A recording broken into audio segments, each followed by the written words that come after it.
Alors dans cette vidéo, on va montrer une égalité assez connue, assez fréquente, qu'on peut rencontrer parfois, qu'il vaut mieux connaître. On peut la considérer comme du cours, mais c'est mieux de la redémontrer à chaque fois. Quand on est à l'oral, on peut ne pas la redémontrer, mais à l'écrit, il vaut toujours mieux la redémontrer si jamais on veut l'utiliser.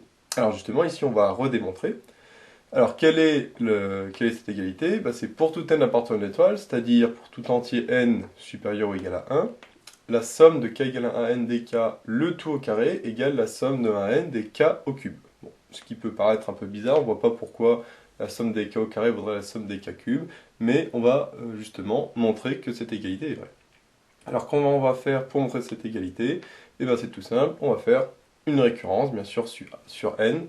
L'énoncé nous demande de montrer que pour tout n appartenant à une étoile, patati patata, donc il y a de grandes chances qu'on fasse une récurrence sur n. Donc c'est parti.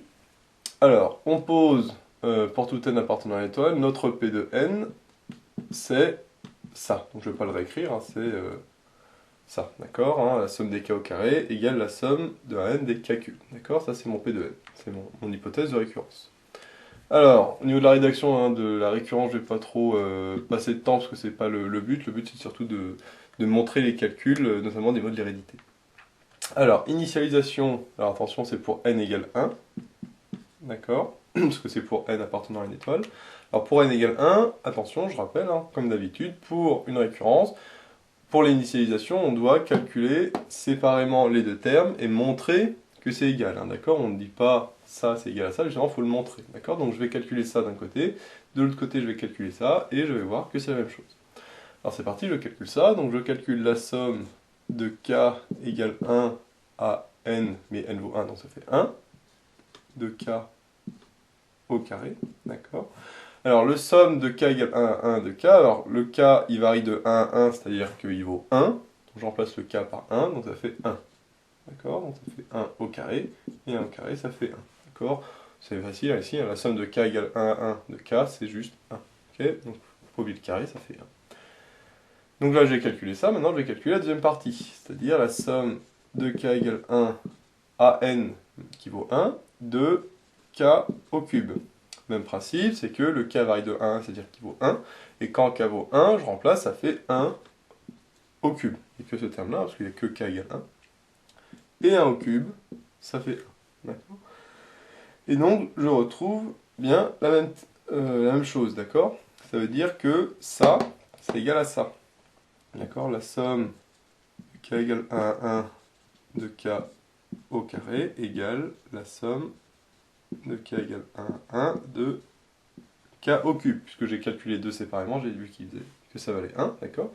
Et ça, à quoi ça correspond? Ça correspond à cette égalité-là, en remplaçant le n par 1, c'est-à-dire c'est p de 1, d'accord. Donc ça veut dire que p de 1 est vrai, d'accord. Donc mon initialisation est vérifiée, il n'y a pas de souci, d'accord. Donc maintenant, mon initialisation, je peux l'effacer, une initialisation vraiment très très basique, aucune difficulté, de toute façon. Dans la plupart des récurrences, l'initialisation ne pose en général aucun souci, c'est au niveau de l'hérédité qu'il peut y avoir des problèmes. D'accord. Après l'initialisation, je fais l'hérédité. D'accord. Donc je rédige un minimum, je dis juste soit n appartenant à n étoile fixée. Donc n étoile, parce que je suis toujours sur n étoile, bien sûr. Supposons P de n. C'est-à-dire, supposons P de n vrai. D'accord. Et moi, je dois montrer que P de n plus 1 est vrai. C'est-à-dire que je dois montrer cette égalité-là en remplaçant le n par n plus 1. C'est-à-dire que je dois montrer que la somme de k égale 1 à n plus 1 des k au carré égale la somme de k égale 1 à n plus 1 de k au cube. D'accord. Donc, comme d'habitude, je pourrais le marquer sur le côté pour retenir en tête ce qu'il faut montrer. Ici, c'est très très simple, dans le sens où c'est exactement pareil, en remplaçant le n par n plus 1. Donc, je ne vais pas le marquer, je ne vais pas perdre de place inutilement. Je sais qu'il faut que je montre cette égalité-là, mais en remplaçant le n, chacun des deux n par n plus 1. D'accord.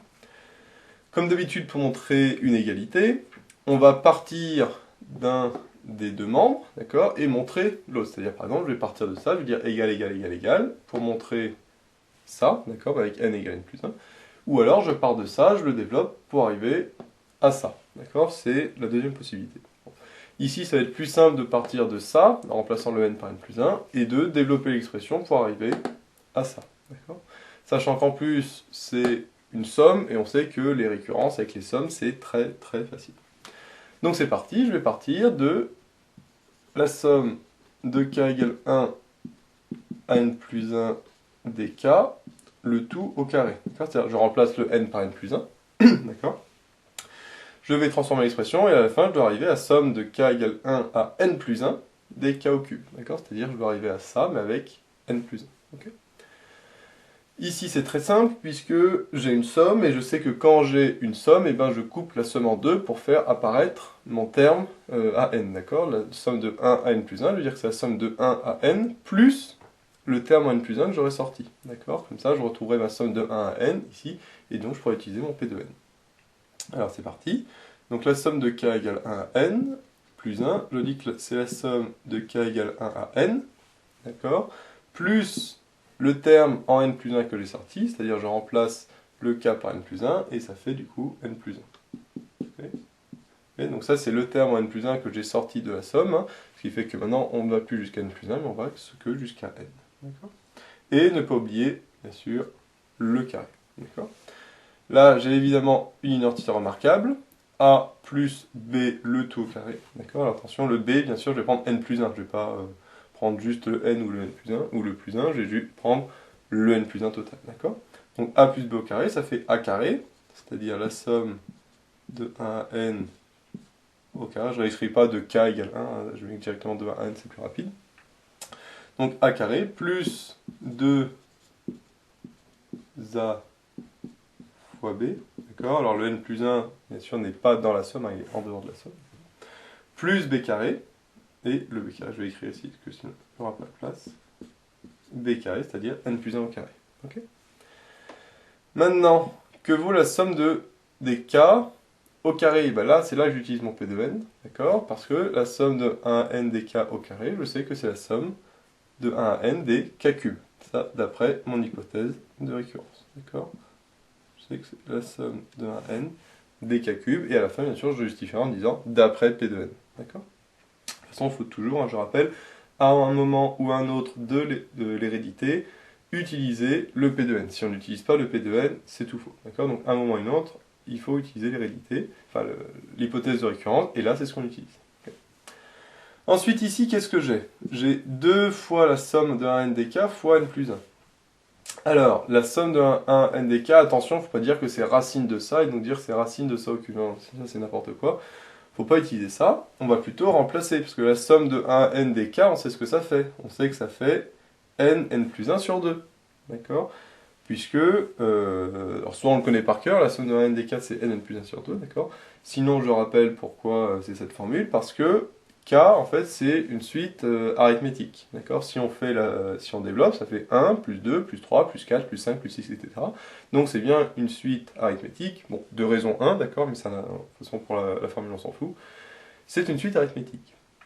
Et donc, on fait la somme d'une suite arithmétique. Et on sait que la somme d'une suite arithmétique, c'est nombre de termes fois le premier plus le dernier divisé par 2, d'accord?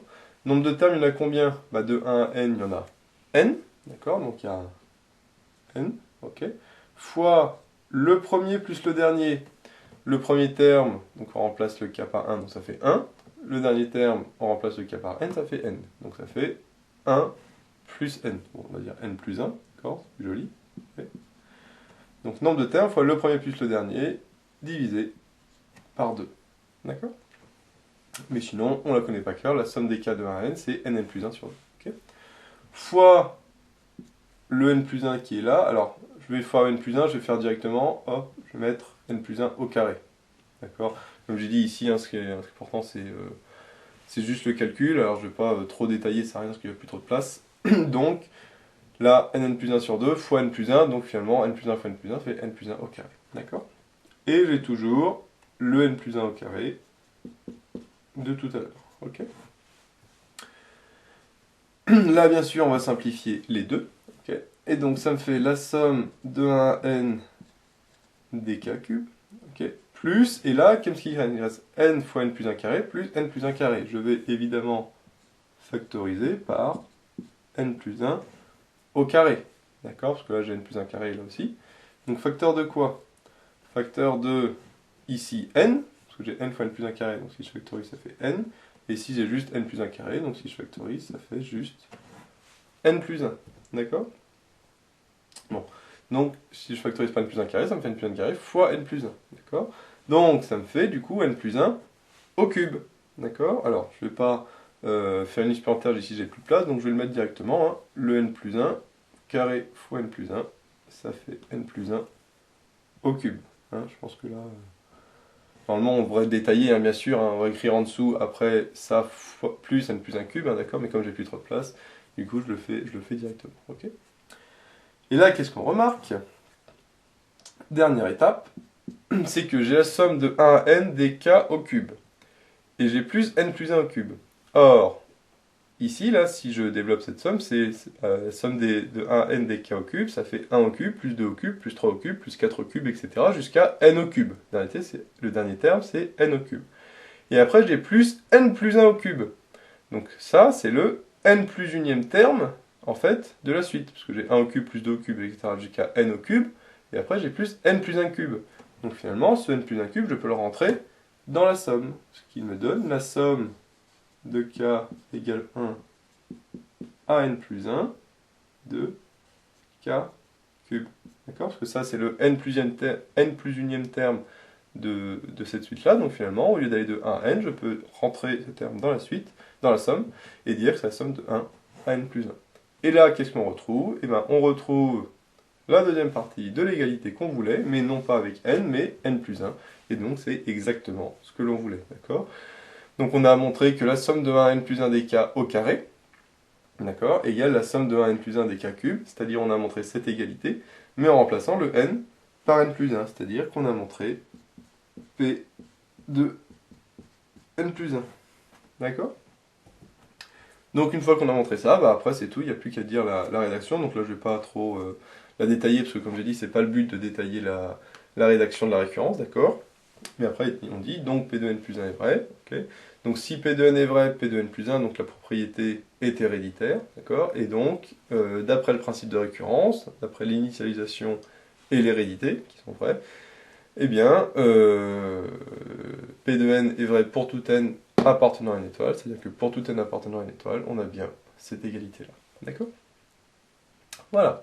Donc, si on résume, la seule difficulté, elle se situe ici, d'accord? Et comme on le voit, il n'y a vraiment rien de spécial, ok? Il fallait juste penser, comme d'habitude, à partir d'un des deux membres de l'égalité, donc soit celui-là, soit celui-là. Ici, c'est 10 fois plus simple de partir de là. C'est possible de partir de là, mais alors après, c'est hyper galère. Il faut mieux repartir de là, d'accord? Donc bien sûr, non pas de 1 à n, mais de 1 à n plus 1.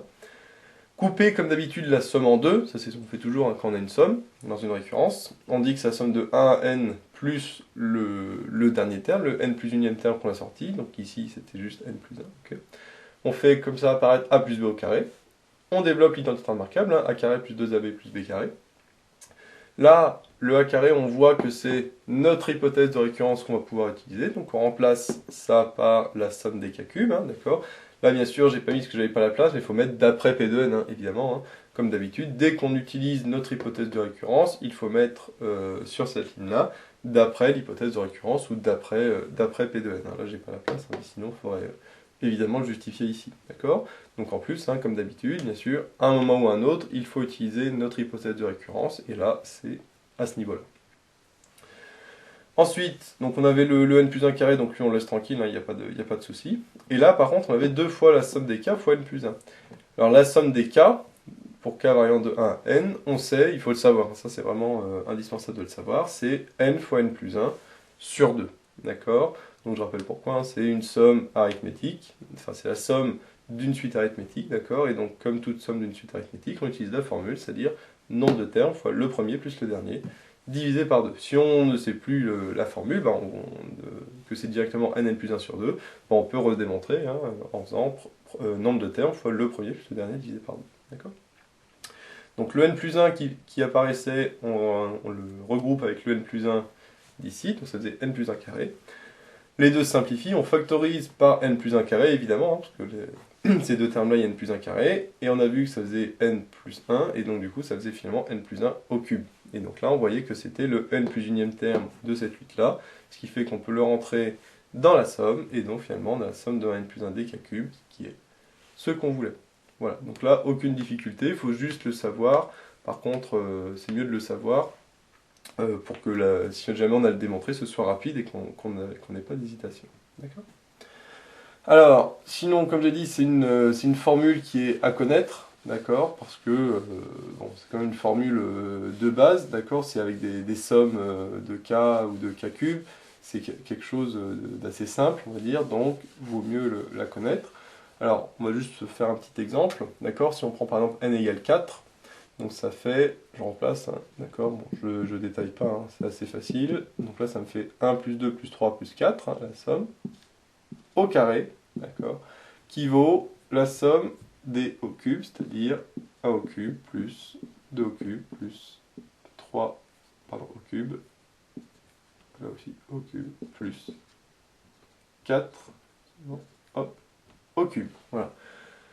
Pourquoi on pourrait le développer, hein, d'accord, mais voilà, ça c'est une égalité à savoir. Donc là j'ai pris n égale 4, hein, par exemple. D'accord? Si on voit ça et qu'on demande si c'est vrai ou pas, c'est vrai on a un peu de mal à savoir, hein, comme ça de tête, d'accord? Mais si on connaît la formule, on sait qu'en effet, oui, ça c'est bien égal à ça, d'accord? Donc on peut avoir des exercices, par exemple, on nous demande de calculer ça, d'accord? Mais sans le calculer, sans faire 1 plus 2 plus 3 plus 4 égale, et puis après mettre au carré, ça c'est trop simple, de le faire d'une autre manière, l'autre manière, par exemple, ce serait ça, d'accord?